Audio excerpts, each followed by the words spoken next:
What's up, guys? It's Hyga, and if you have been paying attention or keeping up with anything, you guys probably know by now that Media and Games Investment Group has acquired Kingsisle. There's a lot of stuff to talk about.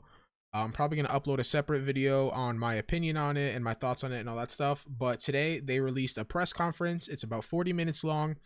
And I am gonna listen in on it, get my reactions to it, see if they say anything important, and we can just go ahead and listen in. I'm gonna play it. The mic quality seems to be a little but we have some slides that will hopefully explain what's going on, their plan for the games, and stuff like that.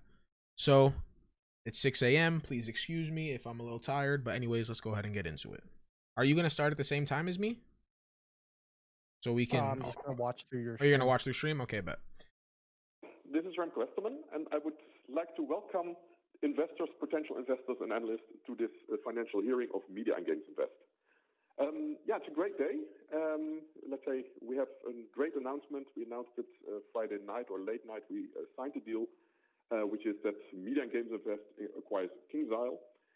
Media and Games Invest, as you will most likely know, we are running a buy and build strategy. We are a gaming company with an also media unit, and have been doing quite a lot of transactions, over 30 M&A transactions so far.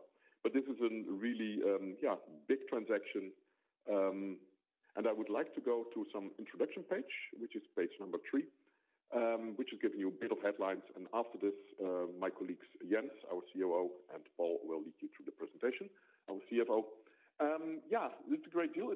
Kingsisle is an American game developer with over 50 million registered gamers. The transaction is transforming, highly accretive. Looking at the first 9 months of 2020 from MGI and also from Kingsisle, it would have added 60% to our EBITDA. So it's really a big jump forward on our EBITDA, also the EBIT, of course.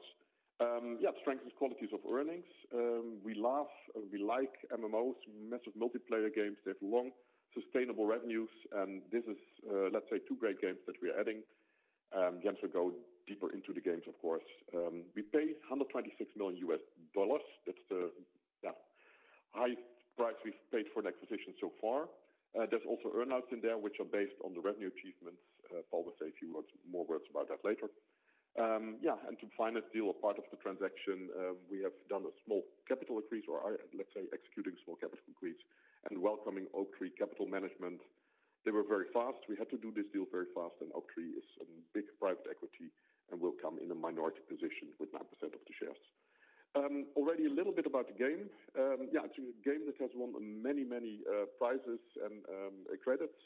And it was also quoted as the Harry Potter of online games, which already says also the topic for the Wizard 101. It's all about wizards in the game.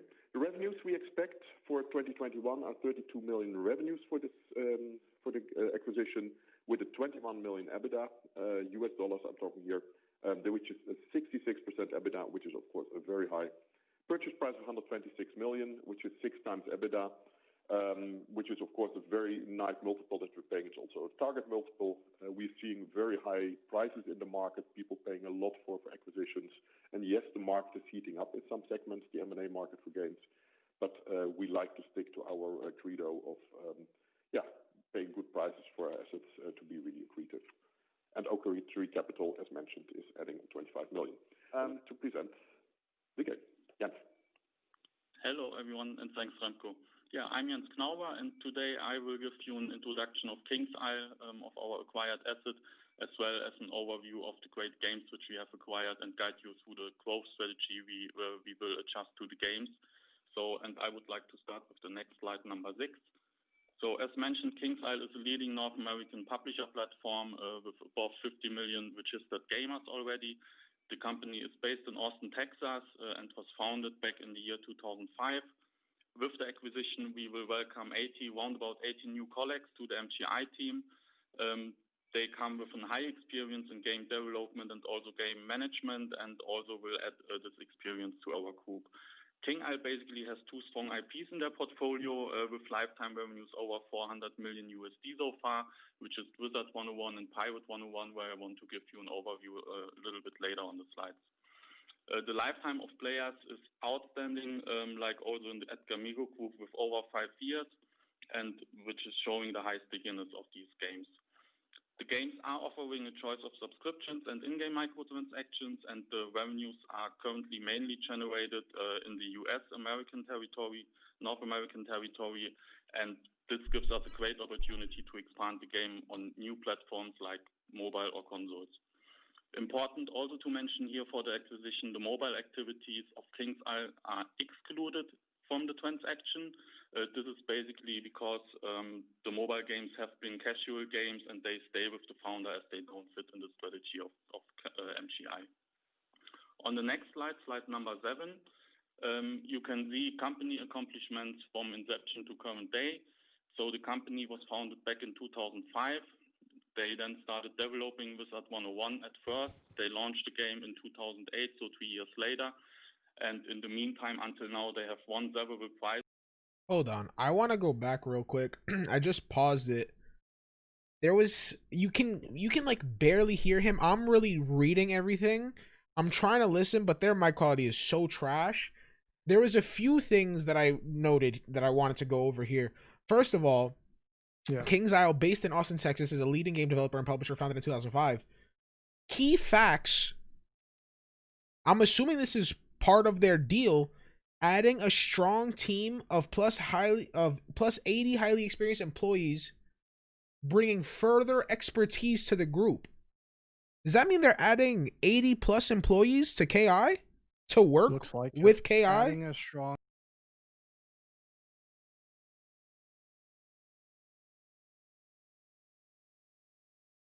games offering a choice of either a subscription or free-to-play option with microtransactions. I literally wish I could show you guys this. I recorded a video prior to me streaming today, and this was originally going to be my like opinion on the on the deal and this whole purchase thing going on.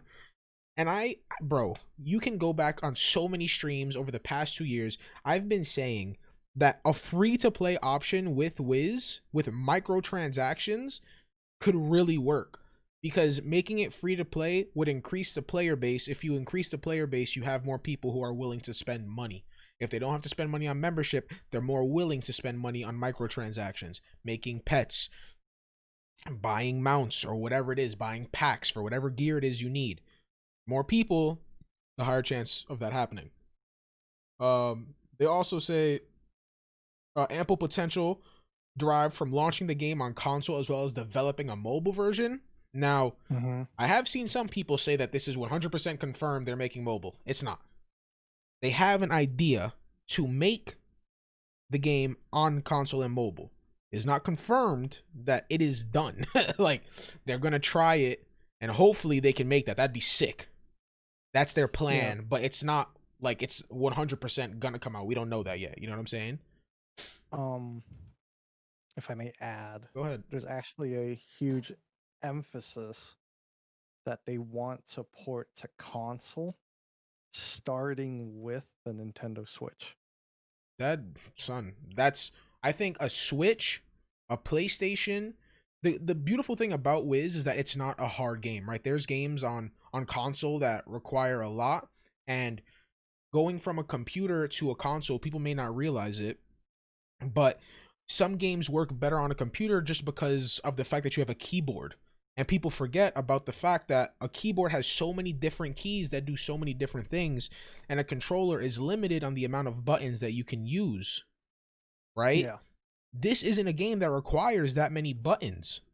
This game does not require like half of your keyboard. So this can easily be put on something like a PlayStation controller, an Xbox controller, a Nintendo Switch, or anything like that. So I think that's sick. The huge emphasis on porting to the Switch is because it's a huge family demographic. Yep. The screen is touch screen, so the game's gonna be user friendly. It's portable, and obviously as long as you have Wi-Fi, you can use that. Yep. So there's a lot of stuff. Another thing I want to bring up, if you're watching this and you're from Europe, bro, this company is based in Europe, first of all, and they understand that predominant audience of the game is in North America, but they see growth potential in other continents and other countries. So I know there's a lot of people that have been in my streams before that don't have like the access to the NA server, and their whatever server they're playing on doesn't have like the catacombs yet, doesn't even have dragoon gear, doesn't have certain packs. Like they're super behind. So imagine them now having more money, more employees to put effort into those separate servers. Yeah, like we might now see like all the other servers finally start catching up. Or they could do something like, you know how in WoW you can select the servers Yeah, when which you log in server? with one account. Yep. Yeah. That's As cool as it would be for the entire thing to be cross-platform, I feel like that'd be kind of difficult. 'Cause yeah, you I would have think to I make, think that's something that's like way ahead. But I think just yeah, getting, because there's a lot of places that don't even have servers, so getting servers up and running all around would be really sick. yeah, we could see servers in like Korea. Yeah, literally. That's like an example. That'll Korea, be, Japan. bro. They don't want to do that. Koreans are nice at everything they play. They gonna get on the game and be better than everybody. Let's see. I'm gonna look at this before I press play again. I'm gonna just look at this. Inspired by his teenage son, who's a fan of video games. Okay. Kingsisle formally announced its existence after 3 years of lockdown secrecy. Released Wizard 101. Best family game of 2009. Yo, Ferric with the raid. Appreciate you. I'm glad I paused the thing because I wouldn't have wanted to go over this. I'm pretty sure you went over this, but I'm listening to the VOD now. Thank you so much for the raid. Can I get some high love in the chat? I know it's pretty late. Most people are asleep, but you know, UK time, UK tings. Oh, easy with spoilers, Ferret gang. Oh yeah, Don't talk true. about anything yet. I'm not fully done. We're only like not even 10 minutes in, so try not to spoil too much, but I appreciate you guys. In February 2010, Kingsisle released a Wizard box, a free game based on the Sorcerer's Stone. Okay, trash.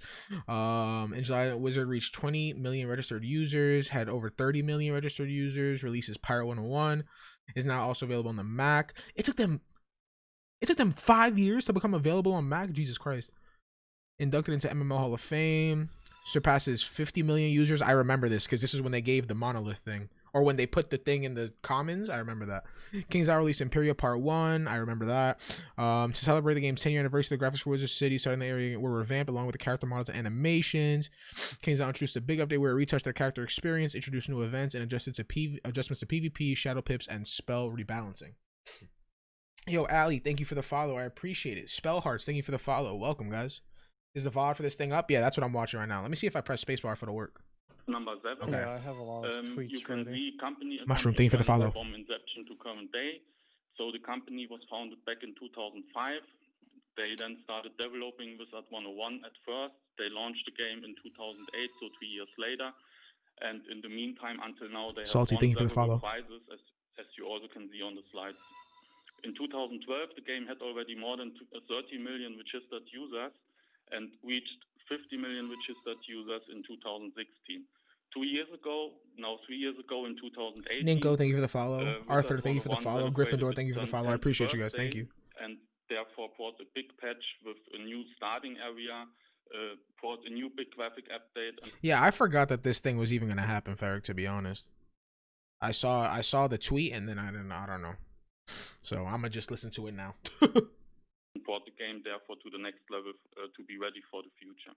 In 2020, so last year, they also introduced a huge patch which increased the player experience, came with some PvP improvements, and a major part of the patch was to upgrade the spell rebalancing. The patch was leading to a high retention rate of players, which was also then to see in the active users of the players last year, and still this is the case. Thank you, Rebel, for the follow. On the next slide, so slide number 8, you will see that next one is I will give you a game's overview, where we continue on slide number 9. So basically, the Kingsisle has 2 strong MMO games with fully owned IPs. Wizard 101 is the major game, generating 93% of the revenue of Kingsisle, and the second one is Pirate 101. 93 to 7% revenue difference?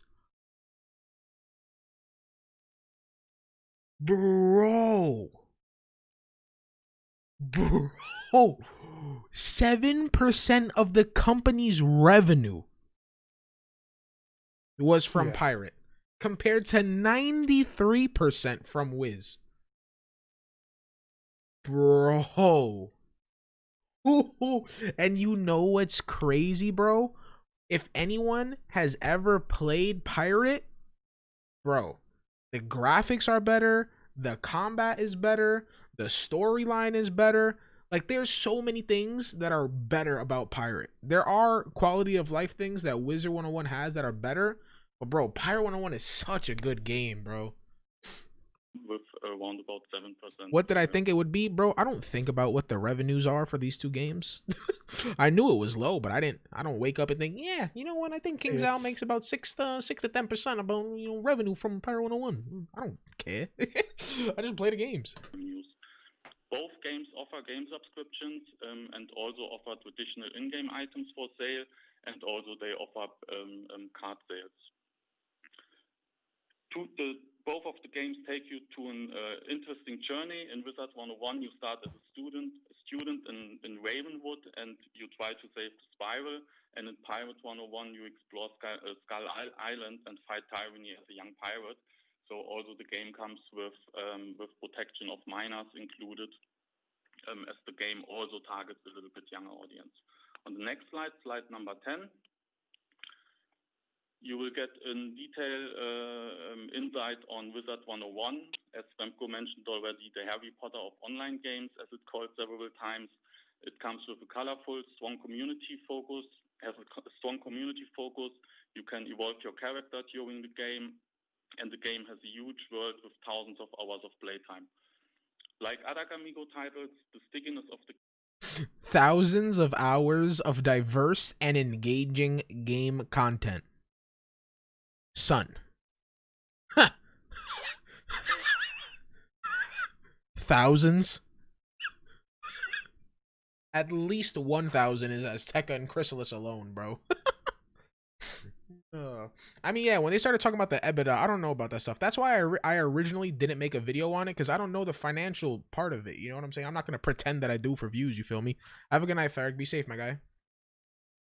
Literally, Spell. We not here to talk about all this EBITDA, 60%, 40%, 90%. We who cares? Where the updates at?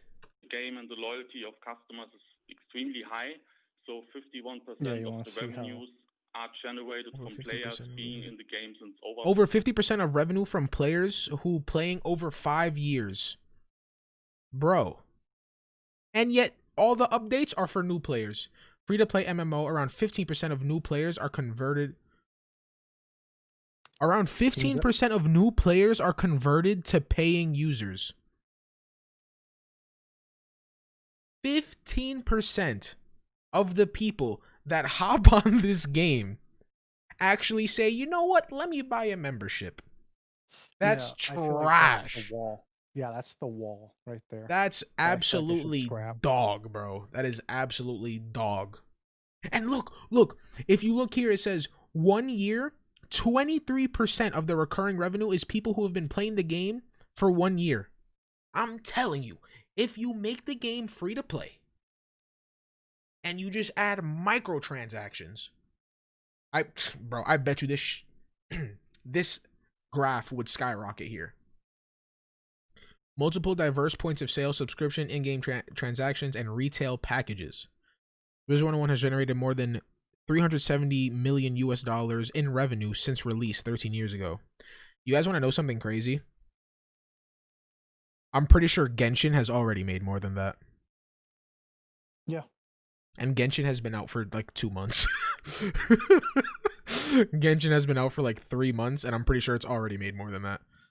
50 plus 50 million user accounts created since launch.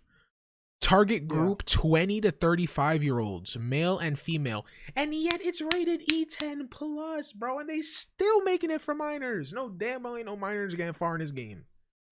Yeah, you wanna Genshin has made $400 million in its first 2 months.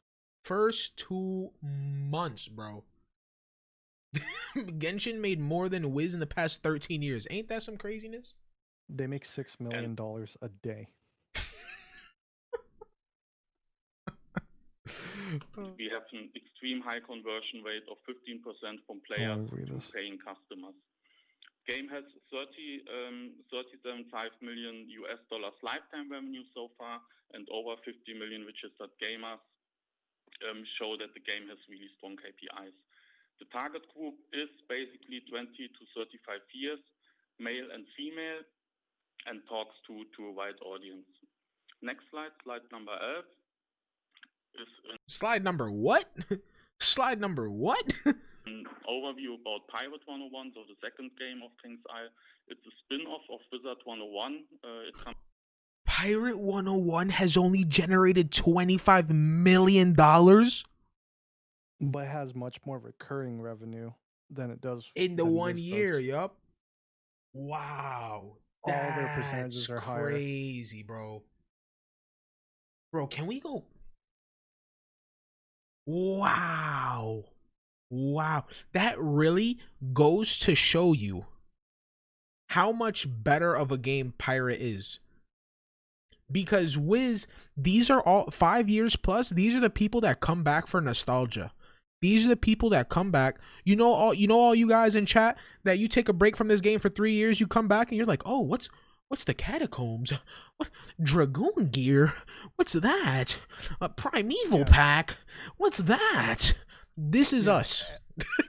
And then for Pirate, these are the people that hop on the game and they're like, "Whoa, this game is active. I like this." You know what I'm saying? And then the 5+ is like me, Maddie, Ethan, who've Yeah. already seen everything.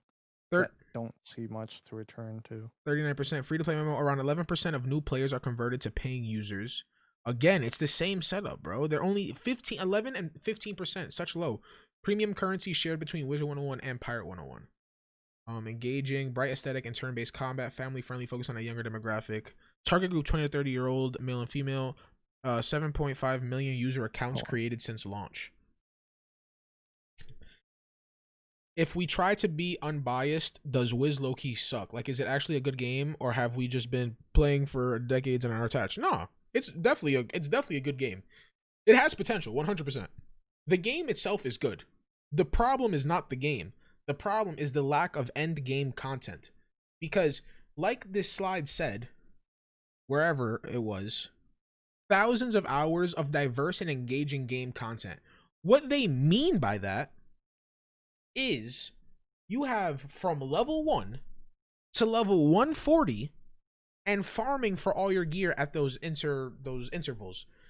Zeus gear at 30, Waterworks at 60, if you want to do Tartarus at 90, Darkmoor at 100. You know what I'm saying? If you're doing Rattlebones at 100, if you're doing Crocopatra at 100, if you're PvPing at 100, PvPing at 99, getting to 110 in Polaris, Mirage, Imperia, all these different things, right? All these different things that you're doing, and then at the end, when you get to 140, you complete Caramel, you get your Dragoon gear, you get your pet, whatever it is, and now you do your PvP. That's one character. Then you make another character and another character. That's thousands of hours of engaging game content. But that's it. There's no end game content. There's no real, there's nothing that really pulls you in and keeps you. There's nothing for me with 7 140s to do. You know what I'm saying? Is an overview about Pirate 101, so the second game of Kingsisle. It's a spin-off of Wizard 101. It comes with a new graphic setting, so basically graphic setting of a pirate world with a really great atmosphere and also engaging content.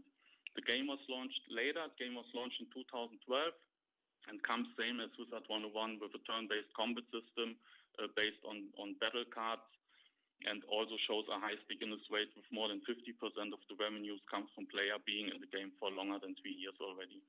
Game has generated $25 million lifetime so far and comes with 7.5 million registered players. The game also uses the same premium currency than as Wizard 101. The premium currency is called Quones, and therefore enables players to spend the premium currency in both games, and that's very convenient for them. The target group is slightly younger than for Wizard 101 and is basically for male and females between 20 and 30 years. Next slide is slide 12. So I want to give you 13. So first slide is slide 12. So I want to give you an overview how our growth strategy of the game is and guide you a little bit what our plans with the games are, which you can see on slide 13. So, all right, before he even gets into talking, because let's be honest, we can't understand anything he says. I'm going to go over this. Games offer significant organic growth opportunities, organic growth, geographic expansion, licensing deals, platform extensions, expansion through internalization or internationalization, expanding the game in new territories by self-publishing with third-party publishers, leverage GameEgo's in-house publishing competence to improve localization and international customer satisfaction, aggressively increase geographic penetration beyond just the U.S. The game's current dominant key market. Launch across new channels and platforms. Expand IP to mobile and introduce versions to console gamers to maximize reach and cross-platform playability. And double down on mobile to provide more convenient and immediate access to the Wiz community members. Port to console to build on top of a massive popularity amongst young audience. Leverage organic revenue growth through active user management. Leverage media gaming investment group, strong media expertise both internally in the game as well as the media segment. Focus on regular content updates to continue to drive engagement and monetization performance. Expand local US management capacity. Further synergies for GameEgo's existing games catalog. Sustainable growth combined with synergies. Integrate into GameEgo's organization and create synergies while maintaining strong independence and self-reliance. Continue focus on sustainable revenue generation and benefit from untapped growth opportunities. Apply sound cost management with an eye on continued EBITDA contributions to overall organizations. So here's the thing. They're obviously, as an investment group, their priority is money. They want to invest where they can make money, right? That's what an investment is. You put in to get out. The good thing is that they understand what they have to do with their investment to then make sure that what they get out is more than they put in. Their goal is going to be, if they're spending 126 million, their goal is to make back more than 126 million. And not going to lie, so far, everything they've listed, they have their information right. They know what needs to be done. They understand what needs to be done, and they have a plan. And I like where this is going. First to mention is internationalization of the game. Explore new territories by self and third-party publishing. As you have seen earlier, the majority of the revenues are coming from the North American territory, and we believe there's a huge opportunity to expand. Another big growth opportunity to expand will be new platforms. So going with the game to mobile and also console. Hold on. Expand IP to mobile, introduce versions to console gamers to maximize reach and cross-platform playability. Son, can you imagine all of you guys who want to play the game, but you in college and you got to pay for college and you got to sell your computer? Or you got to sell your PlayStation? You could play on mobile. All those people who like watching streams, but maybe their computer just isn't good for gaming. Maybe your mom, your grandma, your dad, your grandpa, they don't allow you to play video games on their computer. Son, everyone has a phone. Everyone has a phone. And I don't know about you guys, but when I was younger, I definitely did not have a good computer for gaming. It was a computer, and I could play on it, but it wasn't built for gaming. And a lot of people don't have computers at a younger age, or maybe don't have access to it. Having a PlayStation, having an Xbox, specifically for gaming, a lot of people have that at younger ages. This is consoles, especially to mention here Nintendo Switch, to reach new audience, enable cross-platform gaming, and to optimize the user experience. We also will adapt active user management by using our strong media expertise to grow our player base in the games. We will further deliver regular and big content updates and use the synergies with GameEgo Group's portfolio to do cross marketing and enable therefore also the game to a bigger audience. We will set focus on sustainable growth. So Kingsisle will basically operate independent, but also use the synergies between the groups wherever it can benefit from it. Additionally, we will add an effective cost management with a strong focus on the EBITDA contribution to the MGI group. So the targets for us are very clear: internationalize the game, expand the game to new platforms, win more players for the game, and focus on a strong EBITDA. Talking about EBITDA, that's a good moment to hand over to Paul, our CFO. Thanks a lot. Here, Jens. So starting with the pro forma financials for the first 9 months of 2020, on slide 15, there we see that the truly transforming transaction for MGI, adding more than 60%. All right, let's keep it a buck. CFO stands for Chief Financial Officer. And unless you go to school for finance, we don't know what this says. We're going to the next slide.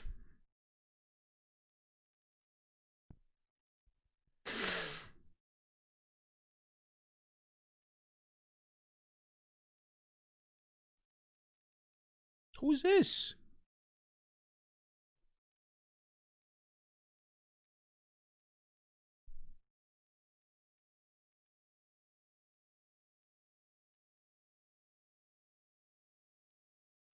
Don't care.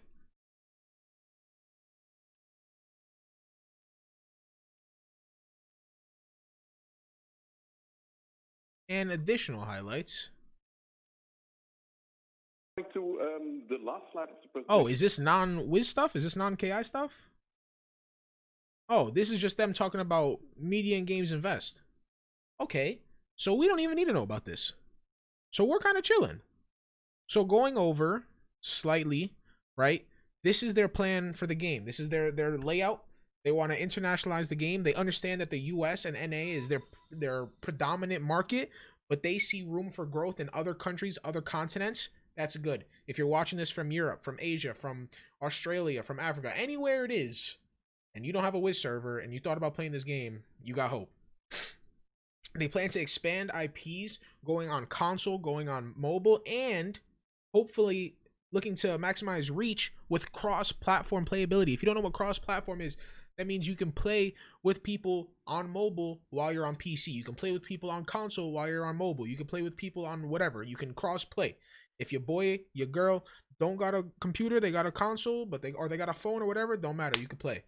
The good thing is, I was talking about this earlier with Alex, this game is not complicated. You don't need a lot of buttons. It's not some crazy thing where you have mad skills and a bunch of skill bars where you need 1, 2, 3, 4, 5, 6, 7, 8, 9, 0, right? You only need a few buttons. A controller can handle this game 100%. They understand what they need to do to get more revenue. That's what they want.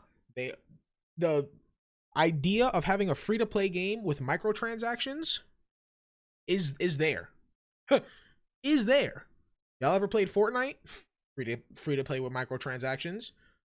You guys ever played Genshin Impact? Free to play with microtransactions. Obviously, these aren't MMOs, but the idea is there. You know what I'm saying? JD, thank you for the follow. Appreciate you. So that's really sick. If you want to, I think this information is actually rather interesting. You get to see how many people have how many registered users there are, how much the game has made since launch, and you can see the recurring revenue amongst people who have played between 1 and 3 years, 1 year, 3 to 5 years, and greater than 5 years. I think this is pretty interesting. I like this. Same thing for Wiz. It's crazy. You can really see the difference in people who think it's good enough to pay and like buy stuff in the game at less time played. With Pirate, it's so much more as opposed to Wiz. I wonder why. What does it say here for Pirate? Focus on a younger demographic, but fun for everyone. It's a pretty lit game, not gonna lie. That's crazy. 93% of the share revenue comes from Wiz, 7% from Pirate. Ain't that some crazy stuff? What's good, Flair? Good morning. All right, is there anything else we need to go through? This is the timeline. This is, oh, he was looking at thing 3. Where did he see that? I think it's crazy that Leah, or I think that's Falmea. Yeah, Falmea. She has all of that on her belt. I didn't even realize that. Bro, what was Ferrick talking about?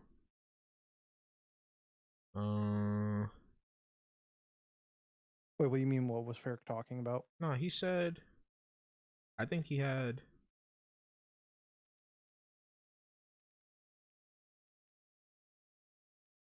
Oh, it was this slide. He said slide 3. He meant slide 6. Their revenue by region is what is ROW? Is that rest of the world? 89% of their revenue for between Q1 and Q3 was the US of 2020. Bro, by source, subscription sales are 31% of their revenue. In-game sales, 57%, bro. 57% of KI's sales are from in-game purchases. You know all them packs that you be buying because you don't have your fire gulcher, you don't have your storm gulcher, you don't have a pet, so you're buying Peru potions. This is where it's going. Media and games invest. Listen, guys, you know what? I think we can come to a conclusion and say all those packs that we purchased, all those pets that we trained, all the subscriptions that we purchased, it was not for nothing. Our time has come. We are gonna charge back. What you mean, bro? So that's why they push in packs so much? I mean, why wouldn't they? It's, you know, one of their main ways of making bread. What's interesting though is only 11% is bundles. How do you know that? Because it says other. What else are you gonna buy? Oh, yeah, I guess. That's true. There was a QA section. It was really what's the word? It was like really hard to keep up. But a couple things they highlighted was customer service for KI.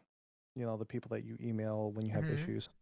It will stay the same, but if they see something that's wrong or maybe there's not enough, MGI will step in and say, okay, we're going to add more. 2021, they want to try and do more international localization. They want to push for audiences based on their data from their games. Like they want to push for places like South America, as an example, and they want to try again with Asia. They feel like they failed in Asia because there was no mobile port. Mobile games in Asia are massive there. Yeah, you're not wrong. You're not wrong.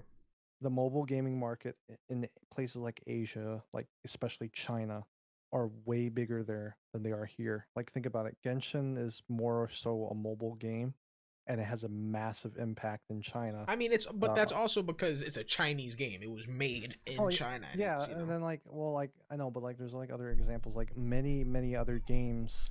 I mean, I know Asia. in Korea too. Like, I know mobile PUBG is stupid big out there. Like, yeah, mobile games over there are way more intense because like with places like Asia, like it's always fast paced. You're always on the go.